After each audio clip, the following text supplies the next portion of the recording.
Your Continental unit will be supplied with either locking, stem-type casters or adjustable legs and should only be installed when the cabinet is close to its final installation site. To install the casters or legs, carefully tilt the cabinet back and position wooden blocks or something similar under the cabinet to hold it in its tilted position. Locate the threaded holes in each corner on the bottom of the cabinet. Screw the casters or legs into each of the threaded holes, making sure they are flush with the cabinet and tightened well. If the casters or legs are not installed tightly, the cabinet will be unstable and may sway or rock, which can damage the cabinet. Repeat this procedure by tilting the cabinet in the opposite direction and installing the remaining casters or legs. All adjustable legs are equipped with bullet-type leveling bolts located at the base of the legs.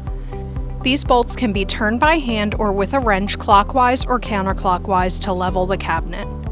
If the height of a caster needs to be raised, shims must be installed under the casters which need leveling.